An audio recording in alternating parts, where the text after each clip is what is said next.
영상으로 함께 예배하시는 모든 성도님들과 가정 가운데 하나님 평강이 함께 하시길 축복합니다. 우리 함께 말씀 보겠습니다. 출애굽기 34장 27절 말씀입니다. 출애굽기 34장 27절 말씀 우리 함께 읽겠습니다. 여호와께서 모세에게 이르시되 너는 이 말들을 기록하라. 내가 이 말들의 뜻대로 너와 이스라엘과 언약을 세웠음이니라 하시니라. 아멘.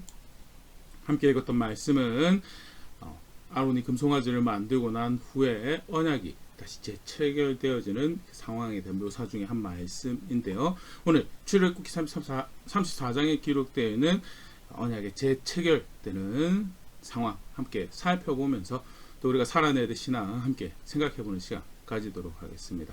지난 사건들 간단히 다시 복습을 해보면요. 하나님께서 이스라엘 백성들을 출애굽시키셔서 광야로 인도해 오시고 가나안 땅을 가는 여정 가운데 시내산에 당도하게 되죠. 거기서 하나님께서 초청하십니다. 내 말을 듣고 내 언약을 존중하면 내가 너희를 나의 소유로 여기겠노라 라고, 그렇게 내 언약 백성 할래? 라고 초청을 하고 이스라엘 백성들이 예 우리가 그렇게 하겠습니다 라고 해서 출애굽기 24장에 언약이 체결되죠.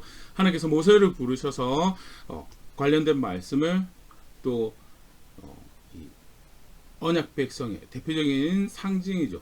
하나님 함께 하시는 성막을 만드는 것을 가르치기 위해서 모세를 산으로 불러들이셔서 40일 동안 그 말씀을 주십니다. 40일 동안 그 말씀을 주시는 사이에 이스라엘 백성들이 사실 계속해서 산에는 하나님께서 임재해 계시고 모세가 거기 올라갔고 또 그간의 경험을 통해서 하는 선하신 하나님을 신뢰해서 기다릴 수 있는 그런 상황이고, 사실 앞전의 경험들은 그것을 위해서 주신 신뢰할 만한 분이구나라는 것을 확인하는 그런 사건들에서, 그럼에도 불구하고 이스라엘 백성들이 선택한 것은 우리를 위하는 신을 만들어내라라는 것을 아론에게 청하게 되고요. 출애굽기 32장 4절 말씀입니다. 아론이 그들의 손에서 금고리를 받아 부어서 조각칼로 새겨 송아지 형상을 만드니 그들이 말하되 이스라엘아 이는 너희를 애굽 땅에서 인도하여낸 너희 신이로다 하는지라. 여호와라고 이름을 합니다. 그리고 이 신이 우리를 애굽 땅에서 건져냈다라고까지 의미를 부여합니다. 그럼에도 불구하고 사실은 하나님께서 하지 말라고 한 것을 행한, 금으로 송아지를 만들어내는, 그리고 그를 향하여 경배하고 그를 향하여 여호와라면서 섬기는 그런 일이 발생을 하죠. 하나님께서 그 상황을 보시고 출애굽기 32장 7절 여호와께서 모세에게 이르시되 너는 내려가라. 네가 애굽 땅에서 인도하여낸 너의 백성이 부패하였도다 라고 해서요. 관계가 깨져 버렸어요. 네 백성, 네가 인도하여낸 네 백성이라고 부르시며 저들이 언약을 배신한 것에 대해서 하나님께서 징계하시기로 내가 그래서 쓸어버리고, 출애굽기 32장 10절입니다. 그런즉 내가 하는 대로더라. 내가 그들에게 진노하여 그들을 진멸하고 너를 큰 나라가 되게 하리라 하면서요. 분명히 우리가 볼 수 있는 정황이 언약관계가 깨져버리고 이스라엘 백성들이 그들의 배신으로 해서 그들의 불의함으로 해서 심판을 받게 되는 그런 상황이 되어버린 것에 대해서 그런 상황이 펼쳐지고, 오히려 하나님께서 모세를 통해서 나라를 세우겠노라라고 모세에게 이야기를 하시죠. 모세가 하나님 앞에 간구하게 되는 그런 상황이 그 다음 펼쳐지고 모세 신앙이 확인되어지고 모습이 등장을 하는데요. 그 전에 뭐가 이렇게 크게 문제였는가라는 부분 다시 한 번 더 정리를 해보면요. 금송아지 만든 거 문제죠. 우상 만들었네. 잘못된 거 했네. 근데 우리가 정확하게 정리를 하고 갈 수 있으면 좋을 것 같은데, 먼저 가장 쉽게는 우상을 만들지 말라고 하는 하나님의 말씀을 어긴 거죠. 출애굽기 20장 4절 너를 위하여 새긴 우상을 만들지 말고, 그래서 우상을 만들지 말라는 말씀 분명히 받았습니다. 그럼에도 불구하고 우상을 만들었다. 임의로 여호와 하나님을 만들어냈다라는 것, 그게 첫 번째 그들이 저지른 문제고요. 두 번째는 그걸 거기다 대고 여호와라고, 저 존재는 사실 금으로 만든 송아지 여호와가 아니죠. 그럼에도 불구하고 여호와라고 일컬으며 여호와 하나님의 이름을, 여호와의 이름을 망령되게 사용하는 3계명을 어기게 되는, 궁극적으로 그렇게 해서 출애굽기 20장 3절 너는 나 외에는 다른 신들을 내게 두지 말라고, 다른 신 섬기지 말라라고 했는데 다른 신을 섬기게 되는 결과를 가지고 왔다라는 것. 구체적으로 사실은 문제가 되는 거, 단순히 우상을 만들었네 그게 아니고 법을 깨뜨려 버렸다는. 아까도 우리가 잠깐 간단히 살피면서 봤지만 언약이 만들어지는 조건 전제가 내 말을 존중하고 언약을 존중하는, 내 말을 듣고 내 언약을 존중하는 것이 그게 하나님 백성들은 언약 관계가 되는 그 조건이었죠. 그래서 네 그렇게 하겠습니다라고 할 때 신의 사상께서 임하셔서 백성들에게 가장 기초가 되는 10가지 계명을 이야기를 해주셨고요. 그런 정황 가운데 법을 어겨버리게 됐고 그 관계가 깨져버려요. 그리고 궁극적으로 왜 법을 어겼는가? 왜 법을 어겼는가의 자세에 대해서 성경 아주 간단하게 그런 분명히 소개하고 있죠. 출애굽기 32장 1절입니다. 백성이 모세가 산에서 내려오며 더듬을 보고 모여 백성이 아론에게 이르러 말하되 일어나라 우리를 위하여 우리를 인도할 신을 만들라. 이 모세 곧 우리를 애굽 땅에서 인도하여 낸 사람은 어찌 되었는지 알지 못함이니라. 우리를 위하여라는 자세가 문제였다는 거예요. 우리를 위하니까 우리가 만족이 되는 우리의 신을 만들어. 당장 하나님이 지금 모세를 통해서 하시는 일이 지금 당장 다 우리의 만족이 안 되는, 우리를 위한 일이 아닌 것 같아. 우리를 위해서 신을 만들라라는 저. 그러면 어떻게 되느냐? 법을 어기게 되는. 놀라운 은혜를 경험하고도 그 경험이 하나님을 존중하는 근거가 되지 못하는. 왜? 우리를 위해 사실 굉장히 지독한 자기중심적인 이기적인 모습이 가지고는 폐해가. 그래서 신앙의 기본적인 자세가 자신의 원하는 것을 제어하는 것 또는 죽이는 것 또는 자기 부인이라고 표현되지는 곳곳에서 성경 곳곳에서 그래서 찾아볼 수가 있고요. 안타깝지만 백성이 거기서 실패하고 법을 어기게 되고 단순히 법을 어긴 정도가 아니고 언약이 깨져버리는, 그래서 네 백성이라고 모세를 보고 네 백성이라고 내 백성이라고 네 백성이라고 일컬어지는 그런 상황이 펼쳐졌다는, 죽여버리고 너를 통해서 나라를 세우겠다라고 할 때 모세가 하나님께 간구합니다. 주옥같은 모세 신앙을 엿볼 수 있는 대목인데요. 출애굽기 32장 11절입니다. 모세가 그의 하나님 여호와께 구하여 이르되 여호와여 어찌하여 그 큰 권능과 강한 손으로 애굽 땅에서 인도하여 내신 주의 백성에게 진노하시나이까. 하나님 제가 인도한 게 아니고 하나님께서 행하신 일이었습니다. 하나님께서 행하신 일이고 그 일이 하나님 뜻대로 이루어져 하나님이 높임을 받으셔야 되는데 그렇게 하지 마십시오라는 게 사실은 모세가 이 말을 하는 거죠. 제가 인도한 게 아니고 하나님 은혜가 이루신 일입니다. 하나님 은혜가 그 행하신 그 일이 존중받아야 되고 높임 받아야 됩니다라는 것을 이야기를 하는 거죠. 계속 보겠습니다. 12절.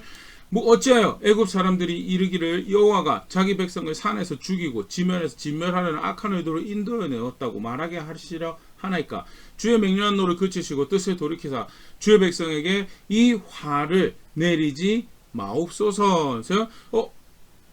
하나님께서는 선하신 의도로 감히 측량할 수 없는 선하신 의도로 백성을 인도해 넣으셨는데 자기 죄로 인해서 죽임을 당했지만 모르는 이방 백성들이 볼 때 저 신은 악한 의도를 가지고 해서 이 일이 이렇게 됐다라고 이야기 안 하고 오히려 존중받아야 될 하나님의 명성이, 칭송받아야 될 그 하나님의 선하신 명성이 더럽혀지게 되는 그런 일이 될 수 있습니다 라고 하나님 명성이, 하나님의 그 선하신 이름이 존중받아야 됩니다 라고 이야기하게 되는 게 12절이고 13절.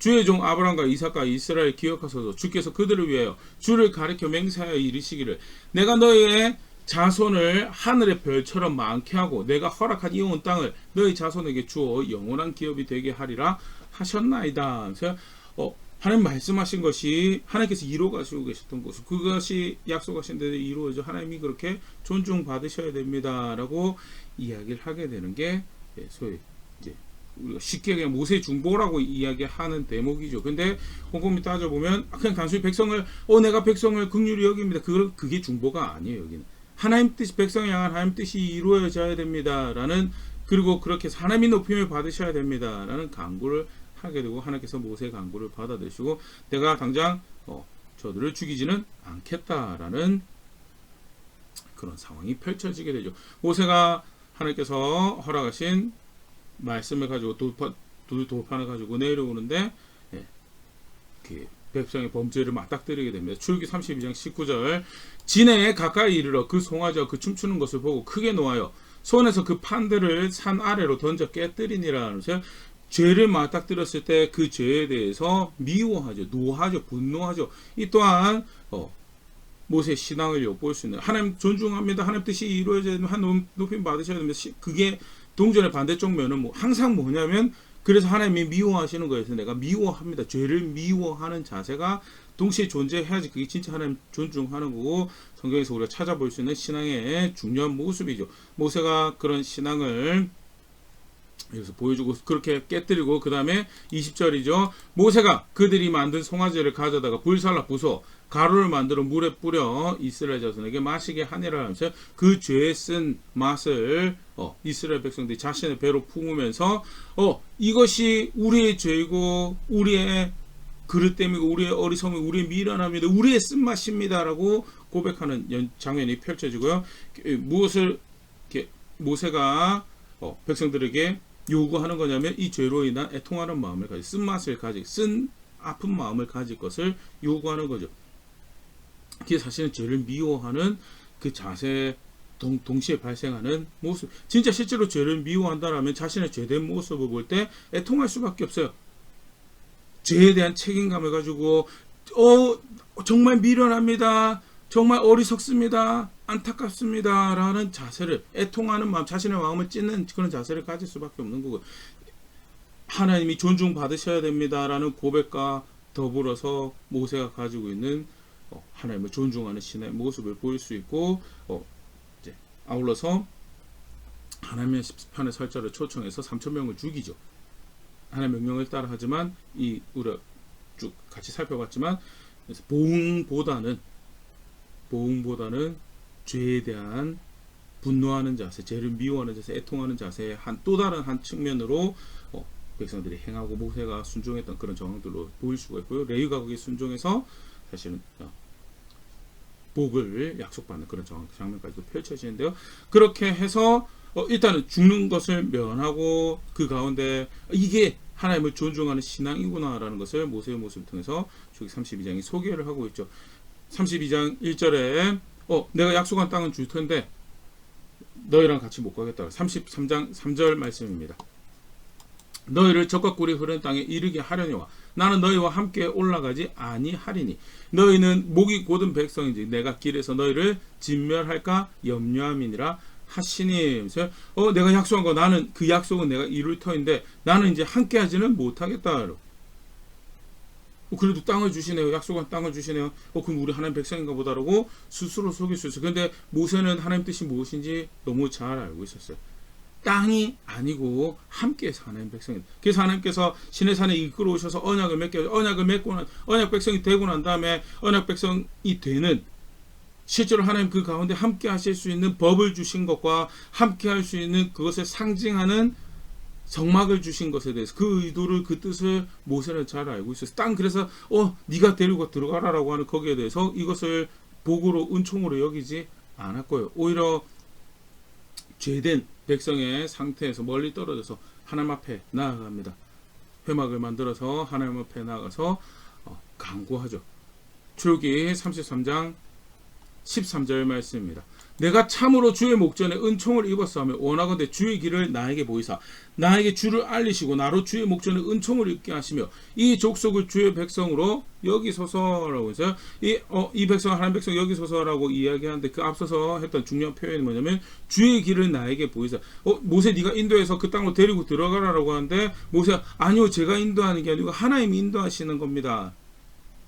하나님이 인도하시면 제가 기꺼이 따르겠습니다. 제가 어떻게 하는 게 아니고 하나님이 인도하시는 분이시고 마땅히 하나님께서 그 뜻하신 것을 이루어 달라라고 간구하게 되는 거죠. 하나님께서 모세의 기도를 받으셔서 내가 그렇게 할게 라고 할 때 모세가 그 다음 고백을 이어갑니다. 당신이 친히 가시지 않으려고는 우리로 올라가게 하지 말라라고. 그다음 중요한 이해죠. 땅이 있어서, 돈이 있어서 살기가 평안해서 하나님 백성이 아니고, 출애굽기 33장 16절 나와 주의 백성이 주의 목전에 은총을 입은 줄 무엇으로 알릴까? 주께서 우리와 함께 행하심으로 나와 주의 백성을 천하 만민 중에 구별하심이 아니니까. 하나님 백성이라고 하는 거, 하나님과 함께 하는 게 하나님 백성이지 않습니까? 함께 하시겠다라고 하신 하나님 뜻을 이루시고 다시 그렇게 기회가 주어질 때 우리가 하나님 당신과 함께 하기 위해서 열심히 수고하고 애쓰고 노력하겠습니다라는 것이 출애굽기 33장의 16절의 모세 기도고요, 간구고, 이 또한 하나님께서 받으시죠. 소위 이 장면도 모세 중보라고 그렇게 알려져 있는 대목인데요. 모세 앞에도 간단히 봤지만 중보라는 게 불쌍해서 어떡합니까? 하나님 더 긍휼히 여기시고 자비하십니다. 사실 백성의 중보라는 것은요, 하나님 백성의 중보라는 것은 하나님 뜻이 이루어져야 됩니다라는 것에 대한 기도. 하나님 뜻이 이루어져야 됩니다. 하나님 뜻이 이루어져. 그래서 백성의 중보라는 것은 하나님 백성의 중보, 특히 모세의 중보 간단하게 살펴봤지만 모세가 하나님 뜻을 어떻게 이해하고 순전히 그것을 존중하고 있었던 거에 대해서, 땅이 약속되어지고 있는 상황에서도 땅보다 하나님 뜻이 이루어지는 것이 그게 하나님 백성 되는 겁니다. 함께하는 자리에 있는 것, 그게 하나님이 정의하신 하나님 백성 됨 아닙니까? 그거 이루어지기 원하고 그렇게 은혜를 베풀어서 그렇게 긍휼히 여겨주세요. 그렇게 기회를 주시면 우리가 그거에 대해서 실제로 그 다음에 또 선택해야 돼. 바른 선택을 우리가 만들어 가겠습니다라고 강구를 하는 게 33장 16절의 고백이었고, 그게 사실은 모세의 이 강구를 통해서 중보라는 것이 이런 거구나라는 거 다시 보면 확인할 수 있는 그런 대목이기도 하고요. 하나님을 실제로 존중한다라고 할 때 하나님 뜻이 이루어지는 것이, 그리고 하나님 말씀이 이루어지는 것이, 그게 사실은 신앙이다라는 거. 하나님께서 모세의 강구를 받으시죠. 내가 그것도 이루겠다. 그때 모세가 주의 영광을 나에게 보여주세요. 하나님 더 알게 해주세요. 라고 내가 알게 하겠다라고 하면서 그 다음 대목이 오늘 우리가 살펴보는 34장이 등장을 합니다. 출애굽기 34장 1절 말씀입니다. 여호와께서 모세에게 이르되 너는 돌판 둘을 처음 것과 같이 다듬어 만들라. 네가 깨뜨린 처음 판에 있던 말을 내가 그 판에 쓰리니. 첫 언약, 하나님께서 말씀을 근거로 해서 언약이 깨져버린 것이, 돌판이 깨져버린 모습에서 다시 한번 확인이 되어진 정황이 펼쳐졌고요. 그런데 하나님께서 다시 언약을 세우시기 위해서 모세를 부르십니다. 모세가 그렇게 돌판 둘을 준비해서 산에 올라갈 때 하나님이 어떤 분이신지 다시 모세에게 알려주시죠. 하나님 영광을 드러내시는 대목 이렇게 소개됩니다. 출애굽기 34장 6절 7절 말씀입니다. 여호와께서 그의 앞에 지나시며 선포하시되 여호와라 여호와라 자비롭고 은혜롭고 노하기를 더디하고 인자와 진실이 많은 하나님을. 하나님이 얼마나 은혜롭고 선하신 분이, 사랑이 풍성하신 분이신지 대략적으로 이야기한 게 6절 말씀이죠. 7절 인자를 천대까지 베풀며 악과 과실과 죄를 용서하리라. 그러나 벌을 면제하지는 아니하고 아버지의 악행을 자손 3, 4대까지 보응하리라. 인자하고 자비롭고 은혜로운 분이시지만 죄를 죄라고 하시고, 그리고 죄에 대해서 갚는 것에 대해서 처벌하시고 그 죄가를 갚는 것에 있어서 공정하게 그렇게 이루시는 하나님이신 것이죠. 은혜로우신 분이시지만 동시에 정의로우신 분이신 것이죠. 다시 한 번 더 하나님을 나타내시고, 왜 이런 장면이 펼쳐졌는가라고 할 때 학자들이 바로 앞 33절 마지막에 모세가 하나님께 간구했던 것이 주의 영광을 나에게 보여달라. 출애굽기 33장 모세가 이르되 원하건대 주의 영광을 나에게 보이소서인데, 그 다음에 하나님과 나눴던 대화가 네가 내 얼굴 보면 살 수가 없다. 그래서 내가 어떤 장소에 너를 두고 내 등을 보여줄게 라고 그런 장면, 대화가 펼쳐지는데요. 사실은 사람이 다 감당할 수 없는 하나님이죠. 그래서 모세에게 그것을 온전히 다 보여줄 수는 없고 일부를 나타내겠다라고 하신 정황이고, 그것이 이렇게 계시로 말씀으로 주어지고 있는 정황. 어떤 경험을 통해서 내가 상상하고 내가 의미를 부여하는 게 아니고, 하나님 이런 분이다라고, 네가 정말 주의 영광을 보여주십시오라고 나에게 보이소서라고 하는 모세의 간구에 대해서 그냥 단지 어떤 역적인 경험을 의미하는 것이 아니라 하나님은 내가 더 알 수 있도록 해달라는 그런 간구였고요. 하나님께서 그 모세의 의도를 마음을 받으시고 하나님 어떤 분이신지 다시 알려주시오. 하나님 은혜로우신 분이시도록 백성을 이끌어내시고 건져내시고 백성 삼으시고 약속하신 것이 이루어갈 만큼 은혜로우신 분이시고, 동시에 하나님 어떤 분이시라고요? 의로우신 분이어서 죄에 대해서 갚으시고 그걸 죄라고 하시는 하나님이신 거에 대해서 모세가 그 하나님을 다시 마주할 때, 그 영광을 그 계시를 마주할 때 엎드러집니다. 출애굽기 34장 8절 모세가 급히 땅에 엎드려 경배하며, 그러면서 모세가 하는 이 다시 보면 사실 어떤 상황인지 모세가 정말 겸손하게 자신의 상태를, 백성의 상태를 이해하고 있는 정황이 다시 펼쳐지죠. 9절 이르되 주여 내가 주께 은총을 입었거든 원하건대 주는 우리와 동행하옵소서 이는 목이 뻣뻣한 백성이니이다. 우리의 악과 죄를 사하시고 우리를 주의 기업으로 삼으소서. 백성의 범죄에 대해서 지금 32장, 34장, 34장 여러 번 하나님과 대화하고 긍휼을 구하고 은혜를 구하고 그리고 깨어졌던 언약이 다시 체결되어지는 정황에서도 모세는 잊지 않았어요. 뭘 잊지 않았냐? 목이 뻣뻣한 백성이다라는 본질적으로 목이 뻣뻣한 백성이고 하나님 앞에 합당한 자들이 아닌 거예요. 그러나 긍휼히 여겨주시고 다시금 우리로 주의 백성이 되게 하옵소서라고 다시 더욱 사실 이 모습이 더 이렇게 놀라운 고백인 거는 보통은 사실 우리가 앞에 은혜로우신 분이십니다라고 이야기 사랑이 풍성하신 분이십니다. 인자를 천대까지 베푸시는 분이십니다. 동시에 나는 의로운 존재라서 죄를 죄라고 하고 그 죄에 대해서 갚는 존재다라고 이야기할 때 쉽게 앞에 내가 듣고 싶은 거 은혜로우신 분, 자비로우신 분 그것만 기억하고 뒤에 의로우신 분의 죄를 갚는 거에 대해서는 슬그머니 귀를 닫아버리거나 들어도 모른 척하거나 그러기 인간의 이기적인 욕심은 내가 원하는 게 있기 때문에 그런 식으로 하나님 계시조차도 취급하는 모습들이 빈번하게 사실 성경에서 찾아볼 수 있는 모습인데 모세는 그러지 않아. 정말 정직하게 하나님 그런 분이십니까? 그렇게 알려주실 때 그 하나님 말씀을 통해서 계시를 통해서 하나님 알게 된 것을 정직하게 반응하면서 은혜로운 분이신 거 압니다라고. 그러나 또한 당신이 의로우신 분이신데 그 의로움 앞에 우리의 모습을 보니 우리가 합당하지 않는 존재입니다. 긍휼히 여겨주시고 다시 우리로 주의 백성 되게 해달라고 그렇게 간구를 하고요. 시당초 하나님이 사실 모세를 불러 올릴 때부터 언약을 다시 체결하실 생각으로 그래서 돌판 2개를 가지고 오라고 한 거고요. 여기서 하나님께서 모세에게 이렇게 말씀한 10절 여호와께서 이르시되 보라 내가 언약을 세우나니 곧 내가 아직 온 땅 아무 국민에게도 행하지 아니한 이적을 너희 전체 백성 앞에 행할 것이라. 네가 머무는 나라 백성이 다 여호와의 행하심을 보리니 내가 너를 위하여 행할 일이 두려운 것임이니라 하면서 다시 언약을 세우는 그런 정황이 펼쳐지고 그렇게 이스라엘 백성들 하나님의 특별한 소유로 특별한 백성을 여기겠노라라는 말씀을 10절에서 하시죠. 여기 그 다음 장면 넘어가기 전에 사실 이제 굉장히 흥미로운 장면을 하나 또 앞서 우리가 출애굽기 24장에 언약이 체결된 장면하고 비교했을 때 이 흥미로운 장면이 펼쳐진 거 하나 볼 수가 있네요. 출애굽기 24장에서도 사실은 하나님께서 모세를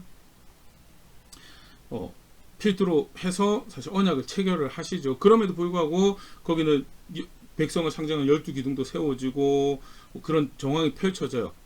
그리고 그 백성 리더들이 장로들이 모세와 함께 산에 올라가는 장면들도 그래서 모든 백성이 산에 오르지는 않지만 백성을 대표하는 인물이 모세 말고도 해서 어떻게 보면 백성들과 함께 하나님 앞에 선다라는 그런 누앙스가 강한 언약이 체결되는 상황인데 34장에 이르러서는 죄를 짓고 난 다음에 사실은 죽을 위기가 그 죄의 결과는 죽을 위기가 닥쳐진 상황이었고요. 사실 그 문제가 해결이 안 되는 상태죠. 그럼에도 불구하고 하나님께서 모세의 간구를 모세 중보를 받으시고 언약을 다시 체결하는 이 상황에서는요 모세가 하나님하고 백성 사이에 서서 언약의 중보자로 역할을 감당을 하고요. 하나님 앞에 설 수 없는 백성을 대표해서 하나님 은혜 가운데 하나님 앞에 서고 또 백성에 대해서는 하나님 편에 서서 백성 앞에 서서 언약이 체결되어진 그래서 모세를 매개체로 해서 중보로 해서 언약이 체결되어진 정황이 출애굽기 34장에 굳이 24장하고 비교하면 그런 차이점이 발생하고 왜 그렇게 되는가? 분명하죠. 내가 너희 가운데 있으면 너희 다 죽일 터이다. 그렇게 이전처럼 만나게 되면 다 죽일 수밖에 없는 그런 상황이 되는 거고 그런 상황에서 모세를 중보로 해서 사람 중보자를 사용하시는 그런 정황들이 펼쳐지는 상황이 펼쳐지고 이 학자들이 오실 예수님을 중보로 하여서 언약이 체결되어지는 것의 그림자로 예고편으로 펼쳐지는 사건이다라고 그렇게 이야기를 합니다. 히브리서 9장 14절 15절 보면 예수님에 대해서 이렇게 소개를 합니다. 하물며 영원하신 성령으로 말미암아 흠없는 자기를 하나님께 드린 그리스도의 피가 어찌 너희 양심을 죽은 행실에서 깨끗하게 하고 살아계신 하나님을 섬기게 하지 못하겠느냐. 예수님의 중보 사역에 대해서 이렇게 이야기를 하면서 15절에 이로 말미암아 그는 새 언약의 중보자시니 이는 첫 언약 때 범한 죄에서 속량하려고 죽으사 부르심을 입은 자로 하여금 영원한 기업의 약속을 얻게 하려 하심이라 하면서 죄된 사람이 하나님 앞에 설 자격이 없죠. 중보자이신 예수님께서 오셔서 예수님의 사역이 대속의 사역도 있지만 화목케 하는 사역도 있고, 그리고 특별히 예수님 사역에 통해서 언약이 체결됐다는 측면에서는 언약의 중보자로서 그가 사역을 하셨다라는 것이 예수님의 구원 사역의 또 중요한 한 모습이고, 그것이 무엇을 의미하는가라고 할 때 자격 없는 백성을 대신해서 하나님 앞에 서서 중보하시고, 그래서 그 예수님을 통해서 우리가 언약의 수혜자가 되는 그런 일이 발생했다라는 것이 지금 모세 이 사건을 통해서 우리가 다시 보일 수 있는 의미를 확인할 수 있는 그런 또 대목이다. 그게 사실은 좀 전에 읽었던 14절에서 표현된 거였죠. 계속 보겠습니다. 언약의 중보자로서의 예수님 모습도 다시 이렇게 살펴볼 수 있는 그런 사건이 펼쳐요. 근데 단순히 내가 언약을 체결하겠다라고 거기서 끝나지가 않아요. 그러면서 하나님께서 하셨던 말씀이 이제 그 다음 펼쳐지는데요. 오늘 요절 말씀을 읽었던 것이 그 한 중심에 그 모든 이해를 잘 확인을 하죠. 여호와께서 모세에게 이르시되 너는 이 말들을 기록하라. 내가 이 말들의 뜻대로 너와 이스라엘 언약을 세웠음이니라 하시니라 라면서요. 하나님께서 말씀을 주셔서 앞에 주셨던 말씀을 다시 간략하게 간추린 방식으로 언급을 하시면서 그 말씀을 근거로 해서 언약을 세우게 되고, 특별히 두 덩어리로 학자들이 요약을 하는데, 첫 번째는 그 땅 백성들하고 가나안 땅 백성들하고 언약을 맺지 말라라는 출애굽기 34장 12절 너는 스스로 삼가 네가 들어가는 땅의 주민과 언약을 세우지 말라. 그것이 너에게 올무가 될까 하노라 라면서 가나안 땅과 가나안 땅 사람들하고 올무를 언약을 맺지 말라라는 거. 단순히 그러면 앞으로 지금 우리가 간략하게 이야기를 알고 있죠. 40년 동안 광야에서 더 살게 되는데 너무 먼 이야기 아닌가라고 생각되는데요. 그런 측면에서 사실은 가나안 땅의 주민하고 언약을 세우지 말라는 건 단순히 가나안 땅에만 해당되는 게 아니에요. 결국 그 다음에 이게 뭘 의미하는 건가에 대해서 우리 힌트를 더 보일 수 있는 게 뭐냐면 그 다음에 설명하시면서 뭘 이야기하시냐. 14절 너는 다른 신에게 절하지 말라. 여호와는 질투라. 이름하는 질투의 하나님이니라. 가나안 땅 주민들하고 언약을 맺게 되는 결과로 무슨 일이 발생할 거에 대해서 하나님께서 경계를 하시는 거냐면, 그래서 그 언약이 빌미가 되어서 그 관계가 빌미가 되어서 다른 신을 섬기게 되면 나는 내 언약의 백성의 내 거에 대해서 열정을 가지고 계신 하나님은 내 거를 되찾기 위해서 거기에 대해서 그냥 간과하고 넘어가지 않을 거다라는 거예요. 그걸 이야기한 게 질투라는 질투의 하나님이다라고 이야기하시는, 강화를 하시는 거죠. 그럼 분명히 이런 게 가나안 그 땅 주민들하고 언약을 맺게, 관계를 맺게 되면 궁극적으로 존중받아야 될 하나님과의 언약이 멸시되고 또는 약화되고 하는 그런 점이 펼쳐지고, 그들이 존중하는 질서, 그들이 존중하는 신에 대해서 가서 절하게 되는 그런 일이 발생을 할 수 있는 부분. 그래서 그 땅 주민들하고 언약 맺지 말라라. 우리로 치면 우리가 살아가는 주변에 다양한 세속적인 이해들하고 연을 맺는 것에 대해서 이 땅에 살아가기 때문에 이 땅에 살아가는 언어와 문화와 모습들을 취하죠. 그럼에도 불구하고 그것은 단순히 도구로 사용하며 여호와 하나님의 언약 백성으로 살아가는 것이, 예수 그리스도를 중보로 해서 언약 백성 살아가는 것이 신앙의 모습인데요. 그런데 그거보다 더 특별한 관계를 세상과 맺게 됩니다. 그래서 세상이 요구하는 거에 대해서 내가 멍에가 메어지고 짐이 되어지는 그런 상황이 된다면, 그것이 세속적인 관계가 될 수도 있고요. 어떤 직책도 될 수 있고 여러 가지 모습들이 될 수 있고, 분명한 것은 실제로 그렇게 해서 다른 신을 섬기게 되고, 또 다른 거 하나는 17절입니다. 34장 17절 너는 신상들을 부어 만들지 말지니라. 가나안 땅의 백성들이 자신의 신을 섬기는 방법 중에 하나죠. 신상 자기가 원하는 대로 신상을 만들어내요. 궁극적으로 하나님에 대해서도 그런 식으로 하며 그것이 신성한 것이냐 거룩한 것이냐 의미를 부여해야 되는 그런 신화의 모습을 답습해 버릴 수도 있고 그릇된 자세로 하나님 향한 섬김을 뭐 나중에 후에 이야기긴 하지만 산당이 반복적으로 그런 기능을 근데 산당을 이스라엘 백성들이 끌어내는 것을 정말 못 해내요. 그래서 분명히 정한 장소에서 정한 방법으로 하나님을 섬기는 것이 그 하나님께서 백성에게 요구하신 모습인데도 불구하고 나름 산당에 가서 하나님을 찾고 나 임의의 신령한 방법, 임의의 신성한 방법, 나름 소위 자기의 감각을 만족시킬 만한 종교적인 어떤 활동들을 통해서 하나님을 찾는 모습, 그 결국 그렇게 해서 법을 어기게 되는 그런 정황들이 펼쳐지는 후의 역사, 그걸 하지 말라고 이야기하는 게 결국 주민들하고 언약을 그 땅 주민들하고 언약을 세우지 말라라는 거. 그렇게 해서 그 말씀을 근거로 해서 하나님하고 언약 세우는 거다라는 게 34장에서 다시 법을 기초로 해서 언약을 세우는 관계의 이야기들. 두 번째 큰 덩어리는요. 다양한 것을 말씀하시는 대표적인 몇 가지 보면 21절 말씀인데 34장 21절 너는 엿새 동안 일하고 일곱째 날에 쉴지니 밭 갈 때나 거둘 때에도 쉴지며 안식일에 대해서 이야기를 하시는 거 볼 수 있고 23절 너희의 모든 남자는 매년 3번씩 주 여호와 이스라엘의 하나님 앞에 보일지는 절기 지킬 거에 대해서 이야기를 하시죠. 19절 모든 첫 태생은 다 내 것이며 네 가축의 모든 처음 난 수컷인 소와 양도 다 그리하며 초태생에 대한 이해 규례에 대해서 말씀하시는 그런 것도 볼 수 있고요.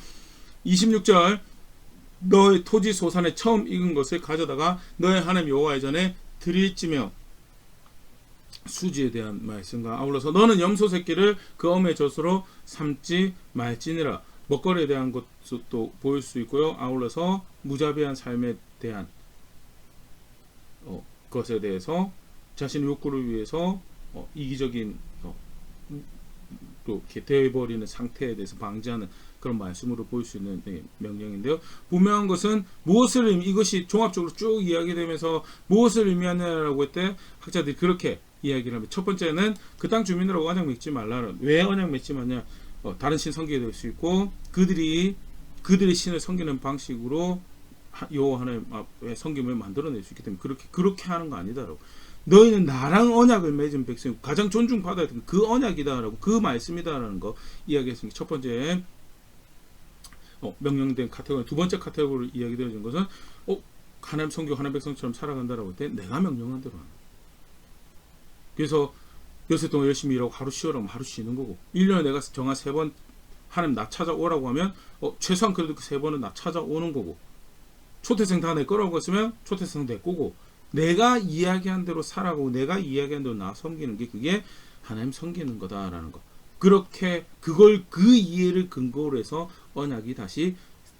체결되더라라는 거 보일 수가 있고요. 그 다음에 모세가 그렇게 하나님하고 만남을 가진 이후에 그 영광이 이제 모세를 반영이 되어지고 백성이 모세의 접근을 어려워하는 그런 정황들도 이렇게 묘사가 되는데요. 그렇게 해서 출애굽기 34장이 마무리되어집니다. 간략하게 살펴봤는데요. 출애굽기 32장부터 해서 정말 큰 사건이죠. 출애굽기 기록되어 있는 큰 사건이고요. 백성들이 이런 식으로 하나님을 배신하더라는 정말 놀라운 일이 벌어집니다. 출애굽기 19장부터 해서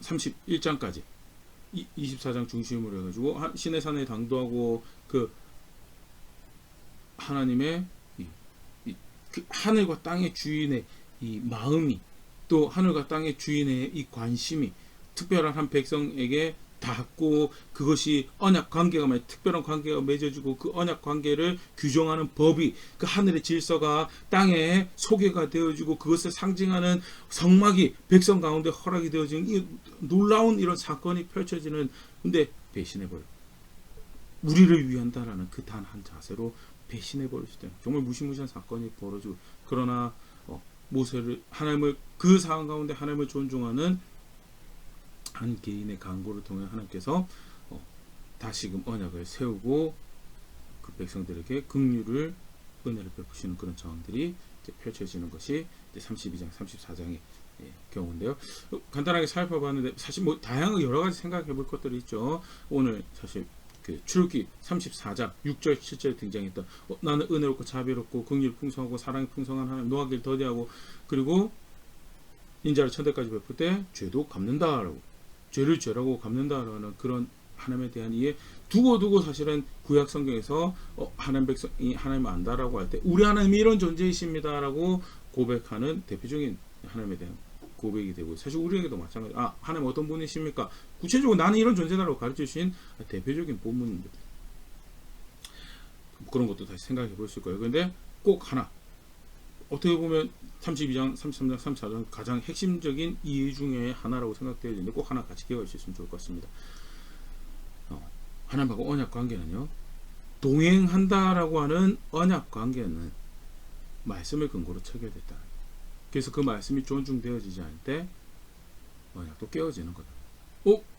그거는 구약의 경우 아닙니까? 신약은 다른 경우 아닙니까? 신약도 마찬가지예요.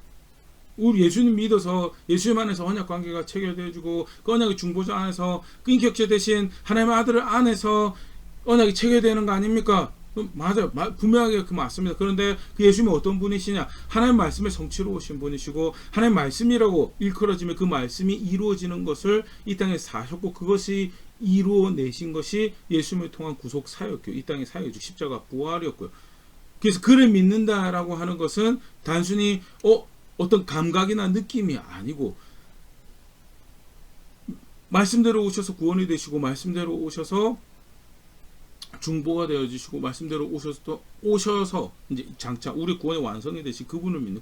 그래서 그분을 믿는다라는 것은 결국 하나님 말씀을 믿는다라는. 그걸 어떻게 표현하고 있냐면 베드로전서 1장 23절 대표적으로 베드로가 얘기를 하는데요. 너희가 거듭난 것은 썩어져 씨로 된 것이 아니요 썩지 아니할 씨로 된 것이니 살아있고 항상 있는 하나님의 말씀으로 되었느니라. 거듭났다라는 것이 결국 사실은 언약 백성이 되었다라는 그 상태의 표현의 또 다른 신약적 표현이죠. 중생했다라는 새로운 피조물이 됐다라는 건. 거듭난 것은 뭐로 되었느냐? 믿음으로 되죠. 하나님의 아들 예수 그리스도를 믿는 것을 그걸 뭐라고 표현하고 있냐면 베드로가 살아있고 항상 있는 하나님의 말씀으로 된 하나님 말씀으로 된 이유고요. 그를 믿는다라는 것 철저하게 믿음의 대상을 규정하는 것도 성경에서 가르치고 있는 예수님을 믿는 거고요. 성경대로 하나님의 뜻을 이루어서 구원이 되신 그 예수님을 믿는 거고요. 성경대로 그 약속하신 구원이 이루어질 것을 믿는 거고요. 성경대로 오늘도 사역하고 계셔서 우리 중보가 되시는 그 예수님을 구원이 되신 예수님을 믿는 거예요. 그래서 뭐라고 이야기하냐면 거듭난 것은 살아있고 항상 있는 하나님의 말씀으로 된 거로. 그 신약에서도 똑같더라는 거. 그런 똑같은 이해를 다시 살펴볼 수 있는 게 뭐냐면요. 그렇기 때문에 아무리 믿는다고 하더라도 하나님 법 어기면 그리고 법 어겨도 아무런 문제가 없을 것처럼 그렇게 그걸 삶의 자세로 삶의 방식을 취하면 그러면 거기 하나님 나라 없다라는 것. 갈라디아서도 볼 수 있고 고린도전서에도 볼 수 있고 에베소서 5장 5절 말씀입니다. 너희도 정녕 이것을 알거니와 음행하는 자나 더러운 자나 탐하는 자 곧 우상숭배자는 다 그리스도와 하나님 나라에서 기업을 얻지 못하리니. 그렇죠. 음행하는 자 더러운 자 탐하는 자 나쁜 놈들은 하나님 나라 기업을 아니 그게 아니에요. 예수님을 믿는다고 하면 하나님 나라가 기업으로 약속이 되어지는데 예수님 믿는다라고 하는 결국 예수님 하나님 말씀 오신 예수님 믿는 거고요. 하나님 말씀이 그래서 예수님을 통해서 다시 확인되어지고 가르쳐진 하나님 말씀을 믿는 거죠. 그런데 그것 따라 믿는다고 하면서 그것 따라 살지 않아요. 그거 존중하자. 그게 대표적인 모습. 음행하는 것, 더러운 것, 탐하는 것. 하나님 나라 거기 없다. 그거는 언약을 존중하는 게 믿는 게 신앙이 아니다라는 거죠. 요한계시록 22장 8절 같은 경우에도 그러나 두려워하는 자들과 믿지 않는 자들과 흉악한 자들과 살인하는 자들과 음행하는 자들과 점술가들과 우상숭배자들과 거짓말하는 모든 자들은 불과 유황으로 타는 못에 던져질 이것이 둘째 사망이라 하면서요. 미래적 소망에 대해서 특별히 새하늘과 새 땅, 새 예루살렘에 대해서 말씀하시는 그런 장면인데요. 두려워하는 자, 믿지 않는 자, 흉악한 자, 살인하는 자, 음행하는 자, 점술가들, 우상숭배자, 거짓말하는 자들 그런 자들 새하늘과 새 땅 없더라는 새 예루살렘에 없더라. 오히려 그들은 둘째 사망에 던져진 불과 유황으로 타는 못에 던져져서 심판받고 영원한 형벌에 떨어지는 그런 자리에 이르게 될 거다라는 거. 하는 법 존중하지 않으면요. 그 질서 깨뜨리는 거요. 거기는 하나님 나라도 없고 함께하는 하나님 은총도 없고, 그건 오히려 그것을 하나님을 멸시하는 행위고 관계를 깨뜨리는 행위였고요. 짧은 32장, 33장, 34장에서 다시 분명하게 확인되죠. 법을 어겼기 때문에, 배신했기 때문에, 그렇게 하나님을 대적했기 때문에 하나님 진노의 대상이 되고 관계가 깨뜨려지고, 내가 약속한 땅은 주겠지만 함께 가지 못하겠다. 왜? 내가 너희 다 죽여버릴 수도 있을 것 같아서. 그게 무엇의 결과였는가? 법이 깨져. 존중받아야 될 하나님 법이 깨져버려서, 간단하게 말씀 따라 하나님 알고, 말씀 따라 하나님 섬기고, 말씀 따라 하나님 섬기는 대표적인 거는 권위와 질서 존중하고, 하나님 형상, 하나님 존중하는 것처럼 하나님 형상 존중. 내 자비, 오늘 모세 중보에서도 간단히 계속적으로 이야기 드렸지만요, 내 자비로운 마음, 내 안타까운 마음, 그게 결국 선한 것이 돼. 하나님 앞에 선한 것이 되려면 하나님 말씀 따르는, 하나님이 하나님 형상 어떻게 존중하는지 그거 따라서 하나님 형상 존중하고, 결혼 존중하고, 내 결혼만 존중하고 다른 사람 결혼도 존중하고, 그렇게 자기 숨겨 지키고 다른 사람 숨겨 지키고, 하나님 나에게 맡기신 거 도둑질하지 않고, 다른 사람 거 도둑질하지 않고, 오늘 하나님 나에게 맡겨주신 거 그것을 맡기시면서 이루고자 하신 뜻을 열심히 이루어가기 위해서 선한 열매를 만들어가는, 항상 진실하고, 하나님 신뢰하지 못해서 내 탐심으로 내가 원하는 계획과 내 뜻대로 만들 그거 쫓아가는 게 하나님 신뢰하며 살아가는, 가장 기본적인 시계명 다시 살펴봤던 부분이죠.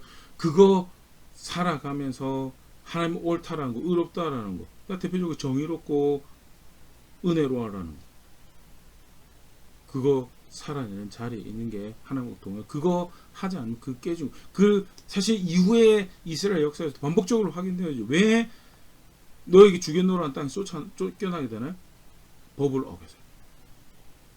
내 백성으로 하나님이 이름을 두겠다고 한 땅에 살아가면 하나님 백성이라고 여겨진 자에서 왜 쫓겨나느냐? 법을 어겨서 쫓겨나.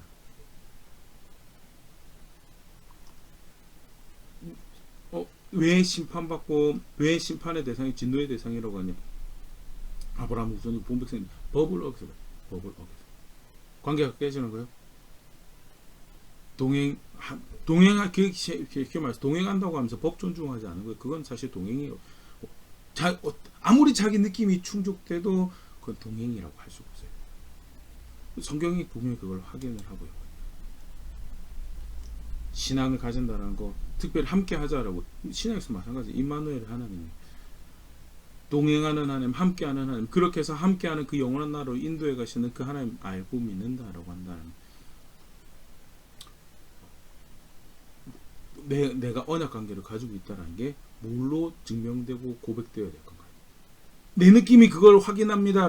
내가 몇 년 몇 월 며칠에 영접 기도했습니다.